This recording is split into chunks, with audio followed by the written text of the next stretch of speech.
Hello everyone, আজকের এই এক্সপ্লেনারে তোমাদের সবাইকে স্বাগত জানাচ্ছি। আমি জানি তোমাদের আপকামিং এক্সাম নিয়ে তোমরা বেশ চিন্তিত, রাইট? তো আজকের এই সেশনটা আমরা পুরোপুরি ডেডিকেট করেছি কেমিক্যাল রিঅ্যাকশন মেকানিজমস মাস্টার করার জন্য। পরীক্ষার জন্য এটা লিটারালি একটা গেম চেঞ্জার টপিক।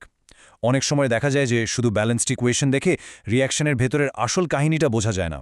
আর আমার গোলটাই হলো এই কঠিন কনসেপ্টগুলোকে তোমাদের কাছে একদম পানির মতো সহজ করে তোলা। So let's dive right in. খুব দ্রুত একটু দেখে নিই আমাদের আজকের এজেন্ডাতে কি থাকছে। আমরা স্টার্ট করব ইন্ট্রো টু রিঅ্যাকশন মেকানিজমস দিয়ে। এরপর elementary versus multi step reactions নিয়ে কথা বলবো। তারপর আমরা দেখব intermediates, the rate determining step এবং সবশেষে রুলস ফর রিয়েলিস্টিক মেকানিজমস। এই স্পেসিফিক টপিকগুলো এক্সামের জন্য হাইলি ইম্পর্ট্যান্ট, তাই একটু মনোযোগ দিতে হবে। ঠিক আছে, চলো আমরা আমাদের প্রথম টপিকে চলে যাই, ইন্ট্রো টু রিঅ্যাকশন মেকানিজমস। প্রথমেই বুঝতে হবে রিঅ্যাকশন মেকানিজম জিনিসটা আসলে কি।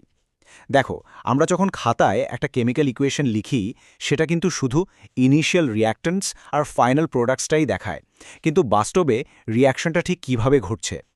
সহজ কথায়, রিঅ্যাকশন মেকানিজম হলো এলিমেন্টারি রিঅ্যাকশনসের একটা স্টেপ বাই স্টেপ সিকোয়েন্স। একটা কেমিক্যাল রিঅ্যাকশনের ভেতরে ঠিক কিভাবে ইলেকট্রন মুভমেন্ট হচ্ছে, কিভাবে নতুন বন্ড ফরমেশন হচ্ছে, তার ডিটেইলড একটা ম্যাপ হলো এই মেকানিজম। এটাকে তোমরা একটা রিঅ্যাকশন পাথওয়ের ডিটেইলড ম্যাপ হিসেবে চিন্তা করতে পারো। এখন তোমাদের মনে প্রশ্ন আসতে পারে, স্যার কেমিস্টদের জন্য এটা বোঝা কেন এতটা ইম্পর্ট্যান্ট? ওয়েল, রিঅ্যাকশন মেকানিজমস আমাদের সাহায্য করে প্রোডাক্টস এবং তাদের অ্যামাউন্টস প্রেডিক্ট করতে। এর মাধ্যমে আমরা টেম্পারেচার বা ক্যাটালিস্ট চুজ করে রিঅ্যাকশনস কন্ট্রোল করতে পারি। ধরো, ইন্ডাস্ট্রিতে তোমার একটা স্পেসিফিক প্রোডাক্ট দরকার, তখনই মেকানিজম জানলেই তুমি বুঝতে পারবে ঠিক কোন কন্ডিশনটা সেট করতে হবে। এছাড়া স্টেরিওকেমিস্ট্রির মতো অবজার্ভড ফেনোমেনা এক্সপ্লেন করতেও এটা লাগে। আর হ্যাঁ, এটা কিন্তু পরীক্ষায় কমন শর্ট অ্যান্সার কোয়েশ্চেন হিসেবে প্রায়ই আসে, তাই পয়েন্টগুলো একটু ভালো করে মাথায় গেঁথে নাও। ওকে, মুভিং অন। এবার আমরা একটা রিঅ্যাকশনের মূল কম্পোনেন্টস নিয়ে কথা বলবো, এলিমেন্টারি ভার্সেস মাল্টিস্টেপ রিঅ্যাকশনস। একদিকে আছে এলিমেন্টারি রিঅ্যাকশন, যেটা ঘটে মাত্র একটা সিঙ্গেল কলিশন বা সিঙ্গেল স্টেপে, মানে রিঅ্যাক্ট্যান্টস একসাথে ধাক্কা খেলো আর সাথে সাথেই প্রোডাক্ট তৈরি হয়ে গেল। অন্যদিকে আছে মাল্টিস্টেপ বা কমপ্লেক্স রিঅ্যাকশন, যেটা কমপ্লিট হতে 2 বা ততোধিক এলিমেন্টারি স্টেপসের প্রয়োজন হয়। এখন পরীক্ষায় তুমি কিভাবে বুঝবে কোনটা কি? খুব সিম্পল একটা ট্রিক শিখিয়ে দিচ্ছি। যদি দেখো কোনো রিঅ্যাকশনের এক্সপেরিমেন্টাল রেট ল তার ব্যালেন্সড ইকুয়েশনের কোএফিশিয়েন্টসের সাথে ম্যাচ করছে না, then you immediately know it's a multistep reaction. কিনেটিক্সের ম্যাথ সলভ করার জন্য এটা একটা হিউজ ক্লু। এবারে আসি ইন্টারমিডিয়েটস ইন রিঅ্যাকশনসে। মাল্টিস্টেপ প্রসেসেসের ভেতরে কিছু হিডেন মলিকিউলস থাকে, যেগুলো নিয়ে আমরা এখন জানব। ধরা যাক নাইট্রোজেন ডাইঅক্সাইড আর কার্বন মনোক্সাইডের একটা স্পেসিফিক রিঅ্যাকশন মেকানিজম। স্টেপ 1-এ 2 অণু NO2 রিঅ্যাক্ট করে NO এবং NO3 তৈরি করছে। এই স্টেপটা কিন্তু বেশ স্লো। এরপর স্টেপ 2-তে ওই তৈরি হওয়া NO3 খুব দ্রুত কার্বন মনোক্সাইডের সাথে রিঅ্যাক্ট করে NO2 এবং CO2 তৈরি করছে। এই স্টেপটা একদম ফাস্ট।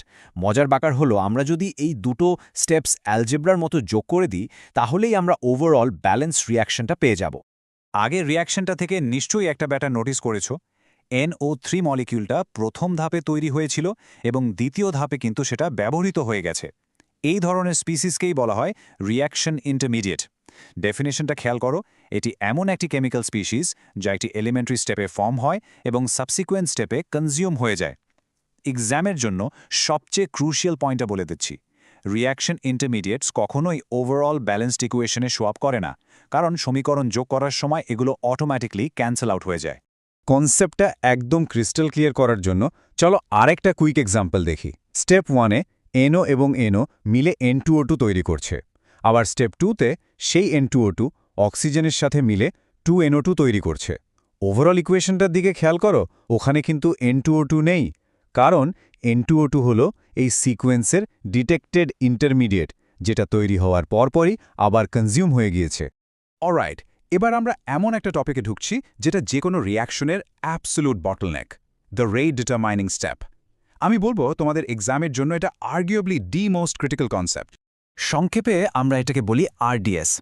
এর ডেফিনিশন হলো, এটি একটি রিঅ্যাকশন মেকানিজমের স্লোয়েস্ট স্টেপ, যা ওই রিঅ্যাকশনের ওভারঅল রেটকে লিমিট করে এবং রেট ল ডিটারমিন করে। So the bottom line is, একটা কেমিক্যাল রিঅ্যাকশন কখনোই তার অ্যাবসোলুট স্লোয়েস্ট স্টেপের চেয়ে দ্রুত ঘটতে পারে না।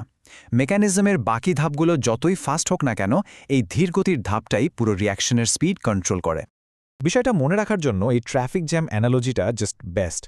একটু ভাবো, তুমি হাইওয়ে দিয়ে গাড়ি চালিয়ে যাচ্ছ। রাস্তার বাকি অংশ যতই ফাঁকা থাকুক না কেন, একটা নির্দিষ্ট জায়গায় যদি ট্রাফিক জ্যাম থাকে, তবে তোমার গন্তব্যে পৌঁছানোর ওভারঅল টাইম ওই জ্যামটার উপরেই কিন্তু নির্ভর করবে, তাই না? জ্যামের অংশটুকু পার হতে যে সময় লাগবে সেটাই তোমার টোটাল জার্নি স্পিড নির্ধারণ করে দেবে। কেমিক্যাল রিয়াকশনের ক্ষেত্র ঠিক তাই। ওই জ্যামটাই হলো আমাদের রেট ডিটারমাইনিং স্টেপ।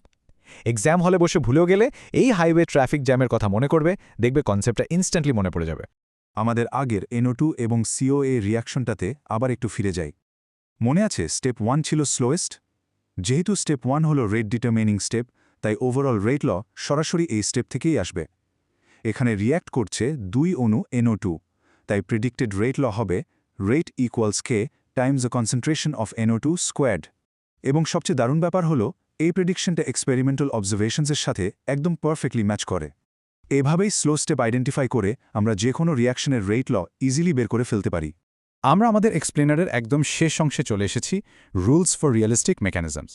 এই সেকশনটি হলো তোমাদের আলটিমেট চেকলিস্ট। কোনো প্রপোজড রিয়াকশন মেকানিজম বৈজ্ঞানিকভাবে ভ্যালিড কিনা সেটা চেক করার জন্য এই 3টি কংক্রিট কন্ডিশনস ফুলফিল করতে হবে। রুল নাম্বার 1, এলিমেন্টারি স্টেপসগুলোর ইকুয়েশনস যোগ করলে অবশ্যই ওভারঅল ইকুয়েশন পেতে হবে। রুল নাম্বার 2, রেট ডিটারমিনিং স্টেপকে অবশ্যই এক্সপেরিমেন্টাল রেট ল প্রেডিক্ট করতে হবে। And rule number 3, rate determining স্টেপটি হতে হবে সিকোয়েন্সের স্লোয়েস্ট স্টেপ। ল্যাবে বিজ্ঞানীরা যখন নতুন কোনো মেকানিজম প্রপোজ করেন, তখন এই 3টি রুল দিয়ে সেটা যাচাই করা হয়। এক্সামের খাতায় ফুল মার্কস পেতে হলে এই 3টি রুলস একদম ঠোঁটস্থ রাখতে হবে। শেষ করার আগে তোমাদের জন্য একটা থট প্রভোকিং অ্যাকাডেমিক কোয়েশ্চেন রেখে যাচ্ছি। আমরা তো জানলাম টেম্পারেচারের মতো রিয়াকশন কন্ডিশনস অ্যাডজাস্ট করা যায়, কিন্তু কন্ডিশন চেঞ্জ করলে কি রিয়াকশন ডিটারমিনিং স্টেপ নিজেই বদলে যায়, নাকি শুধু সেই ট্রাফিক জ্যামের স্পিড বাড়ে কমে? এই প্রশ্নটা নিয়ে একটু ডিপলি চিন্তা করবে। তোমাদের আপকামিং এক্সাম প্রিপারেশনের জন্য অনেক অনেক শুভকামনা। মনোযোগ দিয়ে শোনার জন্য থ্যাংক ইউ।